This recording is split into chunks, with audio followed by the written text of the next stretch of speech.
괜찮아. Aku hanya memikirkan satu peraturan penting. Kenapa kau lakukan hari ini kalau kau bisa melakukannya besok? Hahaha.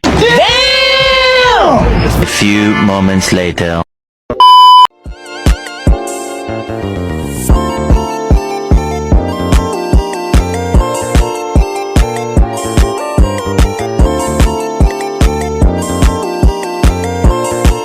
Hai, halo, Assalamualaikum warahmatullahi wabarakatuh. Selamat pagi, selamat siang, selamat sore, dan selamat malam. Perkenalkan, saya Filia Oktavia Ramadhani dari SMA Negeri 2 Tegal, kelas 11-5. Di sini saya akan menampilkan video presentasi tentang kesehatan tubuh dan bahaya HIV/AIDS yang diberikan oleh guru PJOK di sekolah saya. So, ini dia.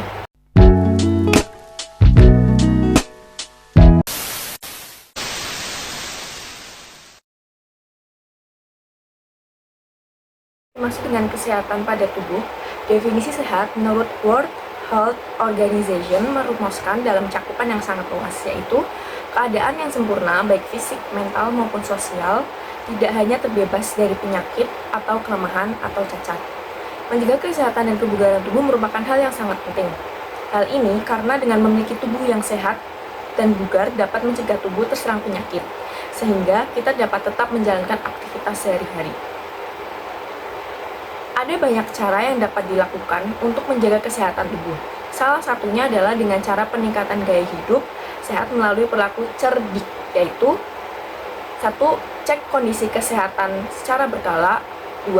Enyahkan asap rokok. 3. Rajin aktivitas fisik. 4. Diet sehat dengan kalori seimbang. 5. Istirahat yang cukup. 6. Kendalikan stres. Apa saja sih macam-macam kesehatan?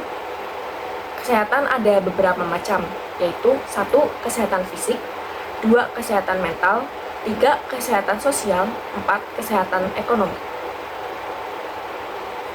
Apa akibat jika kita tidak menjaga kesehatan tubuh kita? Gaya hidup tidak sehat didefinisikan sebagai pola atau kebiasaan individu melakukan kegiatan yang merugikan kesehatan. Misalnya seperti melewatkan sarapan, makan terlalu banyak, minum terlalu sedikit, tidak berolahraga, merokok, hingga terlalu lama menonton televisi. Gaya hidup tidak sehat akan berdampak pada kesehatan tubuh kita seperti sindrom metabolik. Ini adalah sekelompok kondisi yang meningkatkan risiko penyakit jantung, stroke, dan diabetes. Sindrom metabolik mencakup tekanan darah tinggi, gula darah tinggi, kelebihan lemak tubuh, dan kadar kolesterol yang tidak normal.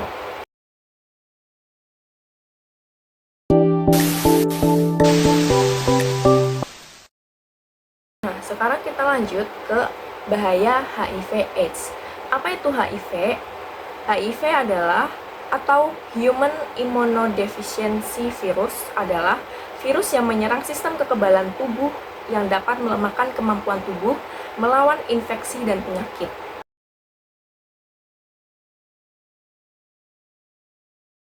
Bahaya HIV/AIDS dan komplikasinya ada 10. 1. TBC bisa dengan mudah menyerang penderita HIV yang punya daya tahan tubuh lemah, karena TBC bisa menular lewat udara. Jika penderita HIV atau AIDS terbukti positif terjangkit virus TBC, maka harus segera diberi antibiotik untuk mematikan bakteri TBC tersebut. Bakteri TBC yang berada dalam tubuh penderita HIV harus segera ditangani dulu sampai tuntas, baru pasien boleh melanjutkan obat-obatan HIV lagi. Tuberkulosis dinobatkan sebagai penyebab kematian nomor 1 bagi penderita HIV/AIDS. Yang kedua ada toksoplasmosis. Toksoplasmosis adalah infeksi pada manusia yang ditimbulkan oleh parasit bersel 1 Toxoplasma gondii atau C. gondii. Parasit ini biasa ditemukan pada kotoran kucing atau daging yang belum matang.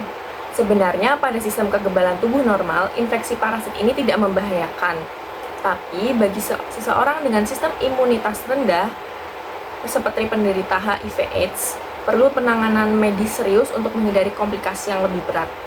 Komplikasi yang dapat ditimbulkan toksoplasmosis terkhusus pada penderita HIV atau AIDS adalah infeksi otak serius yang disebut encephalitis. Ada cryptosporidiosis. Cryptosporidiosis adalah penyakit akibat infeksi parasit Cryptosporidium yang ditandai dengan diare yang tak kunjung sembuh. Infeksi ini biasanya datang dari infeksi usus pada hewan. Infeksi parasit ini masuk ke dalam tubuh lewat makanan atau minuman yang telah terkontaminasi. Gejalanya biasanya akan muncul seminggu setelah tubuh dimasuki parasit dan akan berlangsung selama 2 minggu. Namun, pada orang dengan sistem kekebalan rendah atau anak-anak, gejala ini bisa bertahan 24-36 bulan, bahkan bisa sampai komplikasi fatal. 4. Ada cytomegalovirus. Cytomegalovirus adalah virus yang berhubungan dengan virus herpes. Penularan virus ini melalui cairan tubuh seperti air liur, darah, air mani, urin, dan air susu ibu. Sistem kekebalan sehat bisa mengontrol virus ini sehingga menjadi tidak aktif. Namun, pada penderita HIV dan CMV dapat menyebar ke seluruh tubuh jika tidak cepat diobati. Penderita HIV akan mengalami gangguan penglihatan, saluran pencernaan, paru-paru, atau lemah tulang sampai kesulitan berjalan. 5. Ada candidiasis. Infeksi yang satu ini disebabkan oleh infeksi jamur yang lagi-lagi menyerang seseorang dengan kekebalan tubuh lemah. Pada penderita HIV, jamur-jamur tersebut berkembang biak secara berlebihan sehingga membuat lapisan membran palsu pada mulut, lidah, dan vagina. Area mulut akan terasa seperti terbakar, dan jika membran putih tersebut coba dilepaskan, akan mengakibatkan rasa perih dan pendarahan. Candidiasis orofaring ditemukan pada 50-95 penderita HIV/AIDS. Keenam, ada Cryptococcus meningitis. Meningitis adalah penyakit radang selaput cairan otak dan sumsum tulang belakang. Sementara Cryptococcus meningitis adalah infeksi pada sistem saraf umum pusat yang biasanya muncul pada pasien positif HIV/AIDS. Jamur penyebab infeksi ini disebut Cryptococcus neoformans yang tersebar melalui udara. Itu berarti jamur ini sangat mudah terhirup jamur ini karena setelah itu jamur ini akan mengendap di paru-paru dan masuk ke aliran darah yang melalui otak dan sumsum tulang belakang. 7. Ada limfoma atau kanker kelenjar getah bening.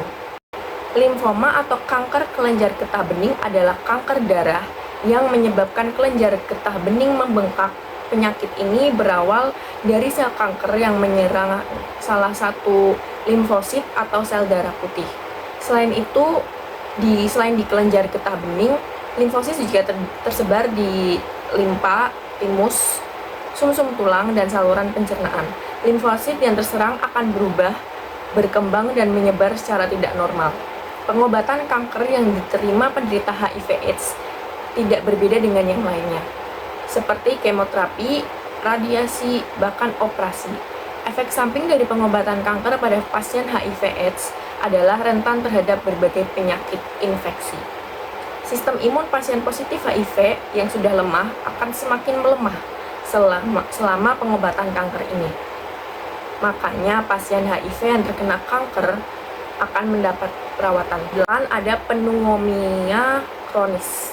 Pneumonia adalah infeksi pada salah satu atau kedua paru-paru yang disebabkan oleh bakteri, virus, dan jamur.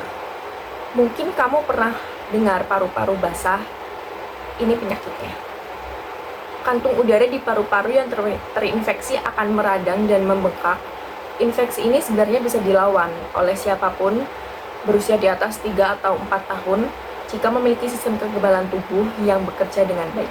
9. Ada sindrom wasting pada AIDS. Wasting syndrome dialami penderita stadium akhir AIDS. Ditunjukkan pada pengurangan massa tubuh sampai 10% dalam waktu yang singkat. Ada 5 penyebab terjadi sindrom wasting ini.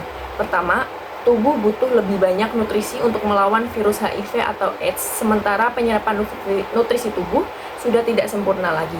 Kedua, pasien HIV biasanya mengalami diare kronis yang bisa berlangsung selama 10 hari. Ketiga, dengan kondisi kesehatan seperti ini, nafsu makan pun pasti akan menurun. Selanjutnya akan muncul bintik pada mulut dan tenggorokan yang menyebabkan peradangan dan rasa sakit. Kalau sudah begini, bagaimana bisa meningkatkan nafsu makan? Yang terakhir, obat-obatan yang dikonsumsi penderita HIV bisa mengurangi nafsu makan. Pada beberapa kejadian malah timbul efek samping seperti mual, muntah, dan gangguan fungsi indera pengecap. 10. Ada herpes simplex dan herpes zoster. Walaupun sama-sama berawan herpes, tapi kedua jenis herpes ini berbeda. Herpes simplex adalah penyakit kelamin.